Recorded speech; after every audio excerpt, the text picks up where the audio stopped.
Let me start with something that might make you uncomfortable. If market crashes still keep you up at night, it's not because markets are dangerous. It's because somewhere along the way, you built a financial life that couldn't survive fear. I've lived through crashes that wiped out fortunes in months. I didn't panic. I didn't freeze. I didn't pray for bailouts. And it wasn't because I'm smarter or braver than you. It's because I understood something most people never do. Panic isn't caused by falling prices. Panic is caused by being unprepared. I've watched markets fall so hard, people thought the system itself was broken. Okay. I've watched headlines scream disaster, while television anchors looked like they were witnessing the end of civilization. And every time the same thing happened. People who thought they were investors suddenly discovered they were speculators. People who thought they were disciplined discovered they were emotional. And people who thought they had a plan realized they were relying on hope. And over the years, I've seen this movie play out again and again. People tell themselves they're long-term investors. They say the right words at dinner parties. They nod wisely when someone mentions patience. Then the market drops 20%, and suddenly all of that confidence disappears. They start checking their accounts every hour. They replay every decision they ever made. They wonder if they should sell everything before it gets worse. Fear takes over, not because the numbers change, but because their expectations were never realistic to begin with. Sleep disappears first. Then perspective, then judgment. I've seen it happen to people who worked their entire lives, saved diligently, and did almost everything right. The fear creeps in slowly, then all at once. What if this time is different? What if I don't recover? What if I waited too long to fix this? And once those thoughts take hold, rational thinking leaves the room. If you're nearing retirement, that fear hits even harder. When you're younger, you can pretend time will fix everything.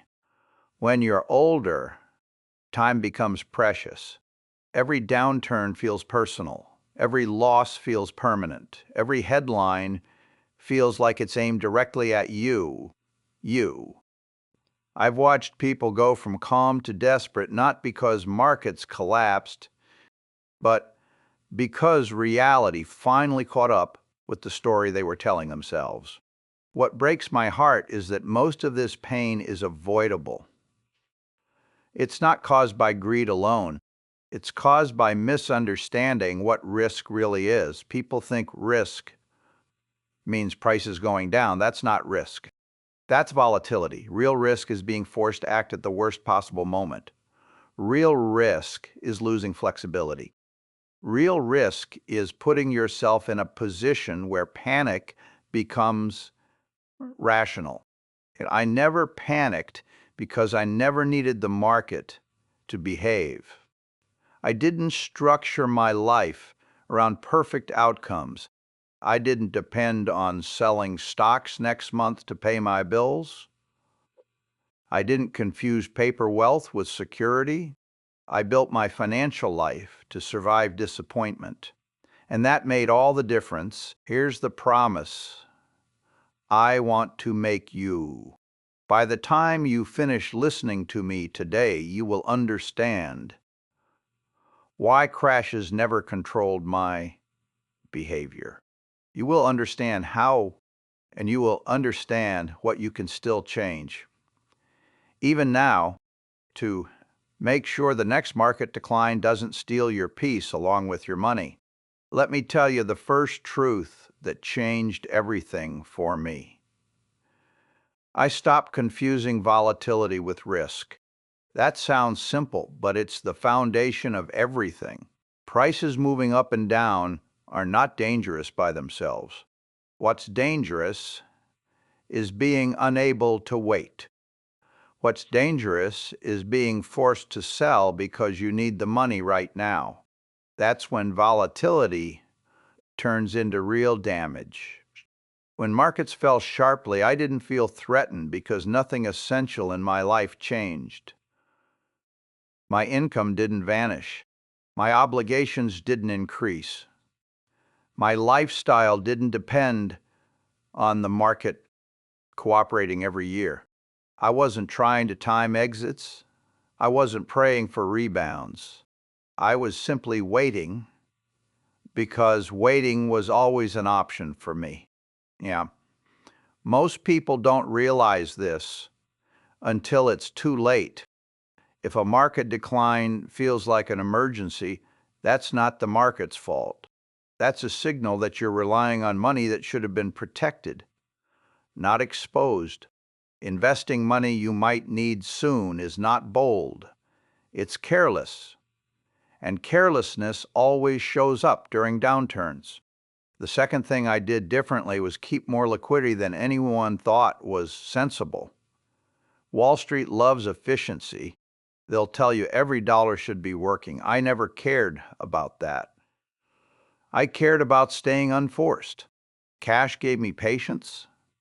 Cash gave me flexibility. Cash gave me the ability to watch chaos without participating in it.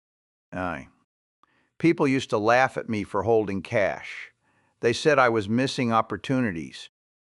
What they didn't understand was that cash isn't about returns. It's about control. During market crashes, control is priceless. When others were scrambling, I was calm. When others were selling, I was thinking. And when others were trapped, I had choices. If being fully invested makes you nervous, that's not weakness. That's self-awareness. There is nothing intelligent about maximizing returns if it means maximizing stress. Build slack into your life. Slack is what allows you to endure uncertainty without panic. The third lesson took me years to truly internalize. Market crashes are normal. They are not rare events. They are not accidents. They are the price of admission. If you expect smooth results, you will always feel betrayed. If you expect discomfort, you'll be prepared. Every generation believes their crash is unique. Every generation is wrong. Markets fall because humans overreact in both directions. That has never changed. What changes is whether you accept this reality or fight it. Fighting it leads to fear. Accepting it leads to resilience. If your plan only works when markets behave nicely, it's not a plan. It's a fantasy. And fantasies are dangerous when real money is involved. I never panicked because nothing unexpected was, happening. Prices were falling. That's what prices do sometimes. My job was not to react. My job was to endure. The fourth lesson is one most people avoid because it requires humility. I only invested in things I could sit with for years. If I didn't understand a business well enough to explain why it would still matter in bad times, I didn't buy it. Understanding creates conviction. Conviction creates patience. When prices dropped, I wasn't asking whether I should sell. I was asking whether the business itself had changed. Most of the time, it hadn't. The price changed. The headlines changed. The emotions changed. The business didn't. That clarity kept me grounded when others were lost. If a downturn makes you question everything, that's a sign you were speculating, not investing. Speculation demands constant reassurance. Investing demands understanding. One leads to anxiety, the other leads to calm. Finally, I structured my life around peace, not maximum returns. This may surprise you, but I was never trying to squeeze out every last dollar. I was trying to avoid regret. I was trying to protect my independence. I was trying to sleep well at night. Ah, a slightly lower return with peace of mind is worth far. Dot more than a higher return that turns you into a nervous wreck. I never needed heroic outcomes. I needed durability. And durability comes from moderation, not bravado. I'll pause here because what comes next is where most people get defensive. In the next part, I'm going to dismantle some of the most dangerous myths about fear, courage, and investing that quietly ruin lives. And I'm going to give you a simple framework you can actually remember when emotions run high. And so, now let me talk about the myths, because this is where most people get themselves into trouble. These ideas sound reasonable on the surface. They're repeated by well-dressed professionals and confident voices on television, but I've watched them quietly destroy peace of mind for decades. And once you see through them, you can't unsee them. The first myth is that you need courage during market crashes. You've heard this one. Be brave, be bold, hold on tight. That sounds heroic, but it's nonsense. Courage is unreliable. It shows up some days and disappears on others.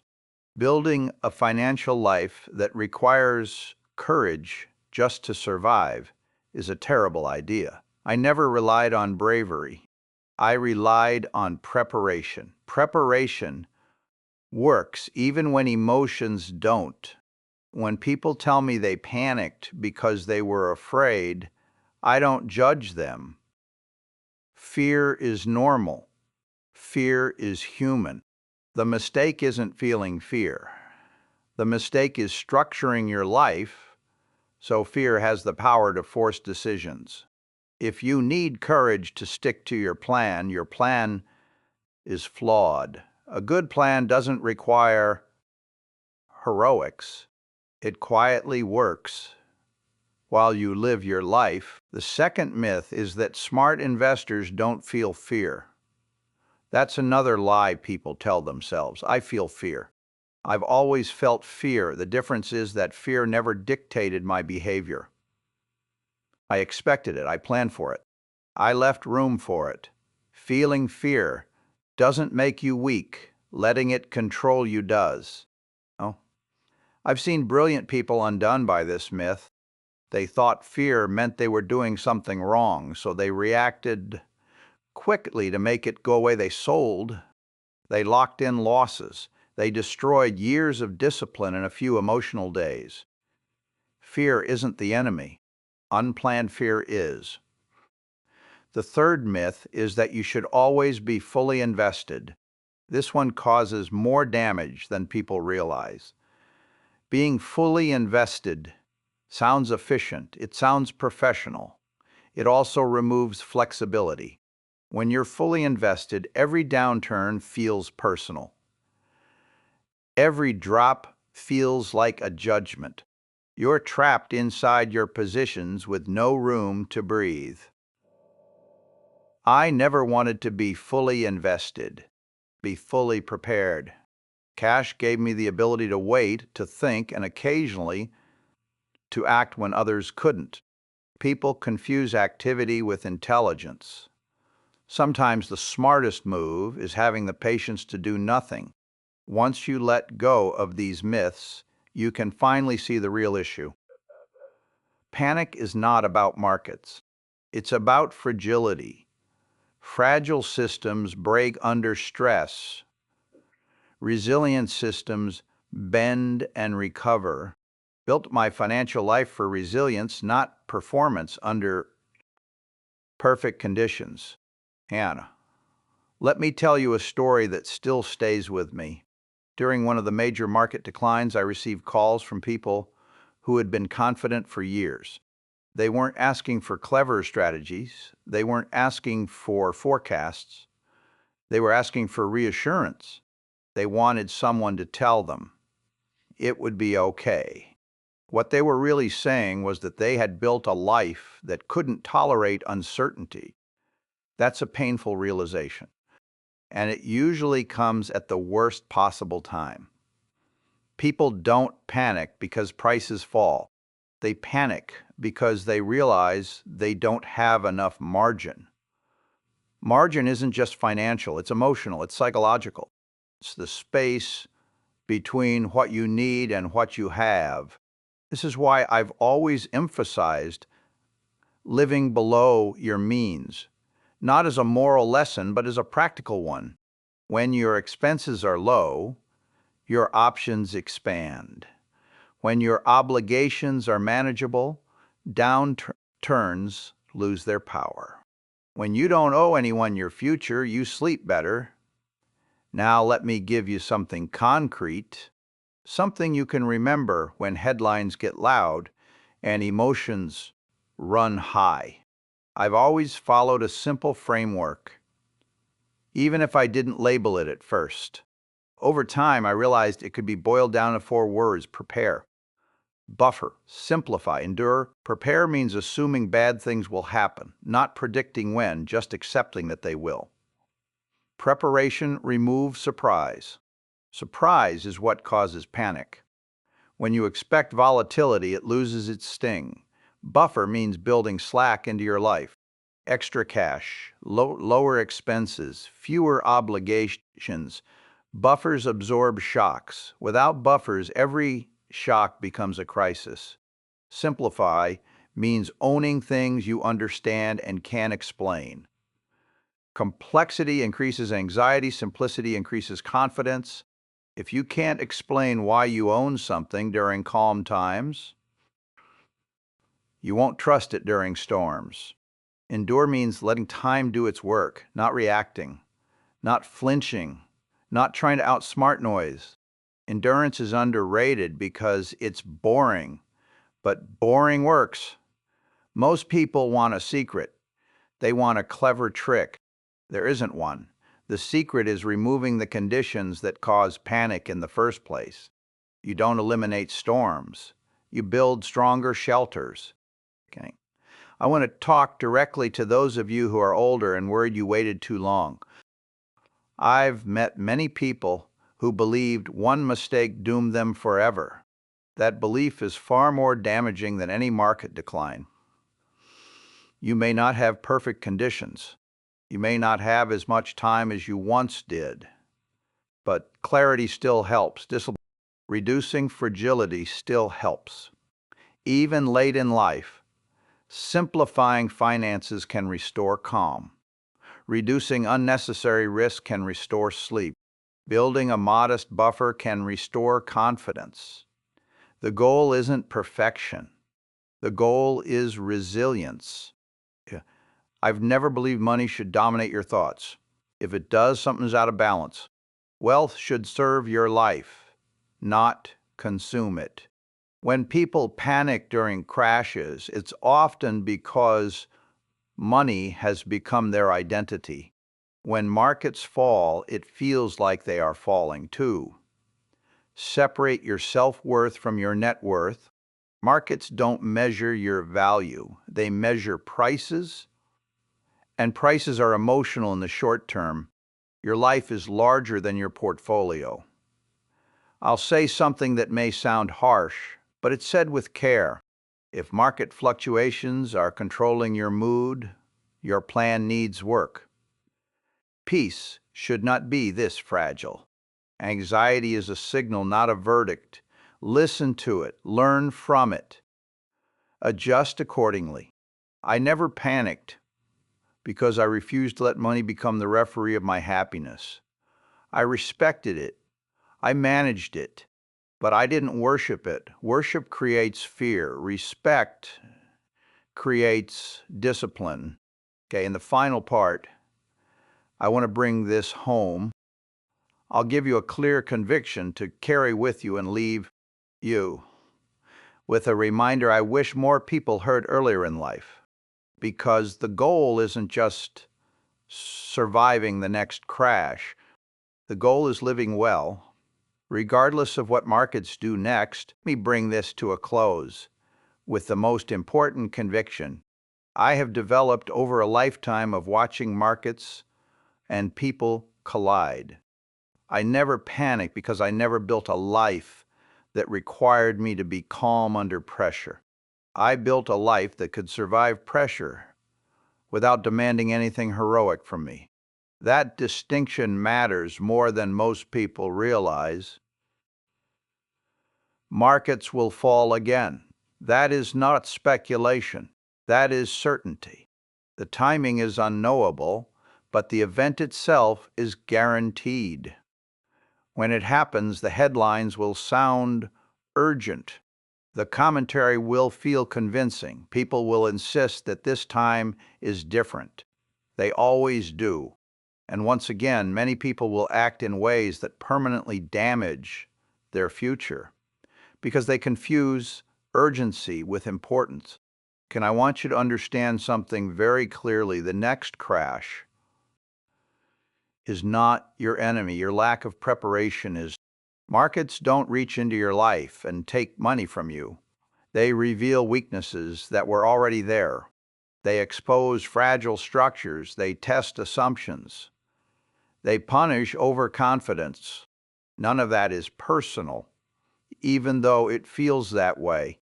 I've watched people blame the market, the government, the banks, and anyone else they could find. That blame never helps. Responsibility is uncomfortable, but it's empowering. When you accept that panic comes from fragility, you regain control. You stop waiting for conditions to improve and start strengthening your position. There's a reason I've always emphasized the idea of not risking what you need for what you don't need. That principle alone. If the money you invest is money you truly don't need in the near future, volatility becomes tolerable.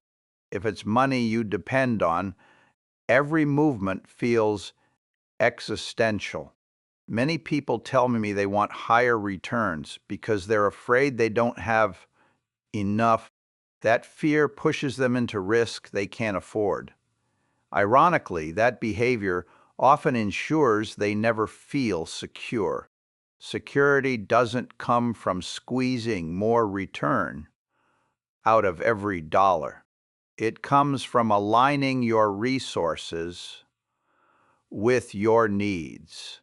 I've seen people with modest wealth sleep well, and people with enormous wealth live in constant anxiety. The difference wasn't intelligence or opportunity. It was structure. One group built their lives with margin. The other built theirs on expectations. If you take nothing else from me, take this, pieces of financial assets. It's not talked about on television. It doesn't show up on statements. But it compounds just like money does. When you protect your peace, you make better decisions. When you make better decisions, outcomes improve over time. That's why I never chased excitement. Excitement is expensive. It clouds judgment. It shortens time horizons. It makes people feel clever right before they feel regret. Boring, disciplined behavior rarely makes headlines, but it builds durable outcomes. Okay. I want to speak directly to those of you who feel behind, who feel like you made mistakes you can't undo, who feel like time is no longer generous. I understand that fear. I've met it in countless conversations over the years. Here's the truth. Today is more valuable than optimism tomorrow. You can't change the past, but you can remove unnecessary risk going forward. I think simplifying your financial life is not surrender.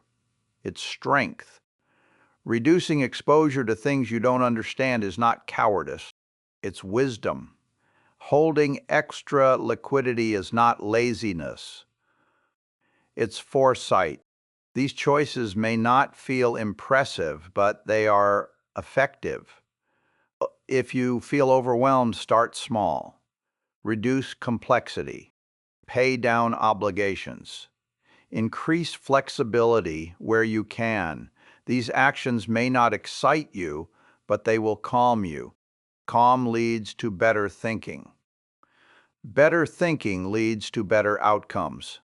I've never believed that money should dominate your identity. When it does, every fluctuation feels like a judgment on your worth. That's a heavy burden to carry, especially later in life. Money is a tool. It's a means, not a scorecard. When you remember that, volatility loses its emotional grip. Let me say something plainly. If you find yourself constantly checking markets, something is wrong. Not with you, but with the structure you're operating in. A well-designed plan should allow you to live your life without constant monitoring. If it doesn't, adjust the plan. I never spent my days watching stock prices. I spent my days thinking about businesses, reading, learning, and living. The market was there, whether I watched it or not. My attention didn't improve its behavior. It only affected my peace. There's a quiet confidence that comes from knowing you don't have to act, from knowing that waiting, from knowing that time is on your side because you've aligned your needs with your resources. That confidence can't be bought. It's built. When fear shows up, don't ask yourself what the market is doing. Ask yourself whether your life depends on the market behaving today. If the answer is yes, that's your signal to reduce fragility. If the answer is no, then fear is just noise. And I've always believed that the best financial decisions are the ones you can stick with during uncomfortable periods. Any plan that only works when you feel confident will eventually fail. Confidence comes and goes. Structure remains. As I look back, I don't measure success by the returns I earned in any single year. I measure it by how rarely I was forced into bad decisions. Avoiding mistakes matters more than staying in the game matters more than winning any single round. I never panicked because panic requires urgency, and urgency requires dependence. I reduced dependence wherever I could. I reduced it on markets. I reduced it on debt. I reduced it on outcomes I couldn't control. That gave me freedom. Markets will test you again. That test is inevitable. Whether it controls you is optional. Build a life that bends instead of breaks. Build a plan that assumes discomfort instead of denying it. Build margins that absorb shocks quietly. If you do that, you won't need courage, you won't need predictions, you won't need perfect timing. You'll need patience, discipline, and acceptance. Those qualities age well. I'll leave you with this. The goal was never to beat the market every year. The goal was to live a life where money served you instead of haunted you. I never panicked because I never forgot that. If you want more lessons like this, told honestly and without sugarcoating, subscribe to the channel. I'll keep sharing what I've learned the hard way, so you don't have to